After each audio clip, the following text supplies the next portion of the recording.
Now CBS 2 brings you the top stories covering the corridor. Some Iowa volunteers are doing all they can tonight to help victims of the tornadoes that devastated areas of Illinois on Sunday. The National Weather Service has now confirmed that at least 11 tornadoes touched down in Illinois.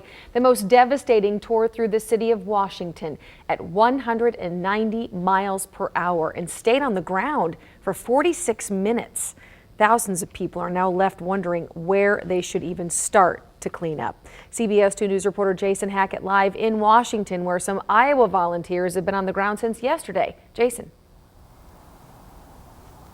Scott and Tiffany, it's a pretty eerie feeling out here in this neighborhood in Washington. The power is out right now behind me, but just over my shoulder, there are houses ripped off their foundation. You have cars that are completely smashed. You have trees that are ripped apart and splintered like toothpicks. It's almost hard to imagine that people were living there. There's just so much destruction and devastation. In the field that we're standing in, just a few feet away from Ground Zero, which volunteers are calling that area Ground Zero, you have things like this, pieces of houses and roofs and siding blown off, ripped off, and twisted and splintered and just absolutely destroyed.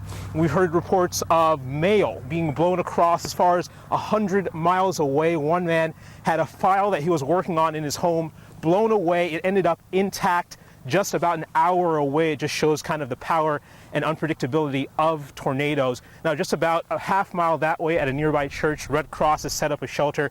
People can get food, people can get water, they can get insurance information, they can get a shoulder to lean on and cry on. We spoke to Peter Teen. He's with the Red Cross. He says that rebuilding will be a challenge, especially with the winter coming up, snow's getting ready to come in. It might be tough to get out there, but another challenge will be the mental rebuilding.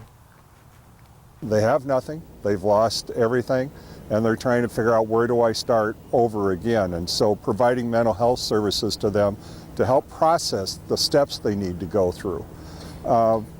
Things can be replaced, but it's going to be coping with the mental health aspect of the fear.